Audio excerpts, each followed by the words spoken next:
Julien Diard, bonjour. Bonjour. Vous êtes président fondateur de Moore, une entreprise qui allie fabrication, distribution de mobilier et aménagement d'espaces, notamment d'espaces de travail. L'éco-responsabilité est au cœur de votre démarche depuis l'origine. Est-ce que vous pouvez nous en dire plus? J'ai créé Moore en 2012. On est fabricant, importateur et distributeur de mobilier.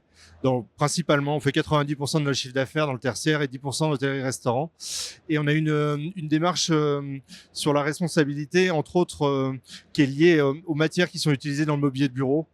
Et l'idée a été de travailler principalement, d'une part en tant que, on va dire, importateur, mais aussi surtout en tant qu'investisseur avec des fabricants de matières qui recyclent du mobilier ou qui recyclent des déchets afin de les transformer et que nous, on puisse les transformer en mobilier, quoi.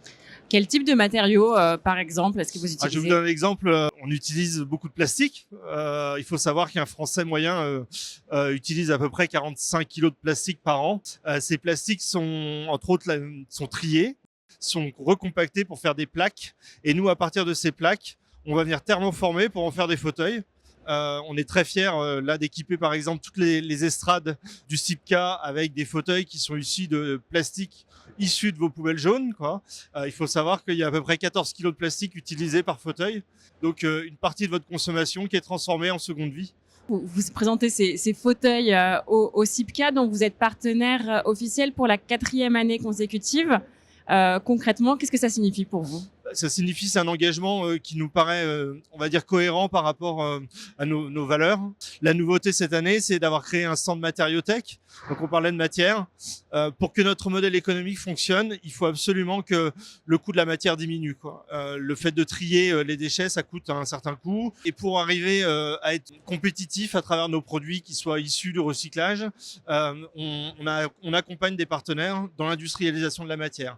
Le fait d'industrialiser cette matière fait que les coûts baissent et que nous, on achète la matière moins chère et pour la transformer, on arrive à faire des produits qui sont dans le cœur du marché, quoi. Ces 3 partenaires, donc Le Pavé, qui est le plus connu, qui est un fabricant qui recycle le plastique, entre autres, qui a équipé piscine olympique pour les Jeux Olympiques. Anga, qui recycle du plastique, mais elle, la nature du plastique, c'est des plastiques souples. Donc ça va être principalement vos sacs poubelles, tous les sacs plastiques que vous pouvez avoir, qui sont thermocompressés pour en faire une matière qui ressemble à du marbre.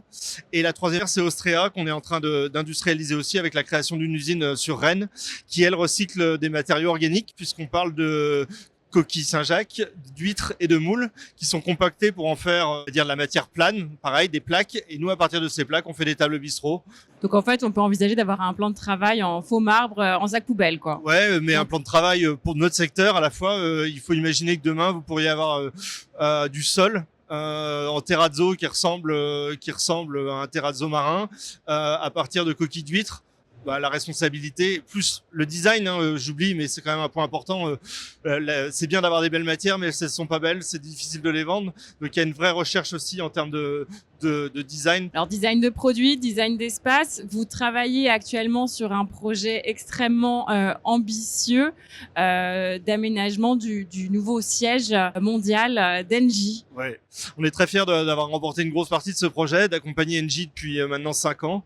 L'approche en tant que société du CAC 40, c'est d'être aussi emblématique en termes environnementaux, quoi.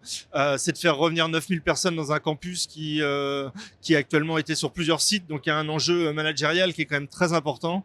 Et pour nous, c'est une fierté d'avoir cherché des produits qui soient recyclés, recyclables, qui aient une approche la plus vertueuse possible. Vous parliez des coûts tout à l'heure, qui restent encore le gros frein globalement en matière de design et d'aménagement. Quelles sont les solutions que vous préconisez? Moi, je pense que les solutions, elles passeront par des subventions. Il est important que ces matières recyclées, entre guillemets, coûtent moins cher. C'est bien pour tout le monde, hein.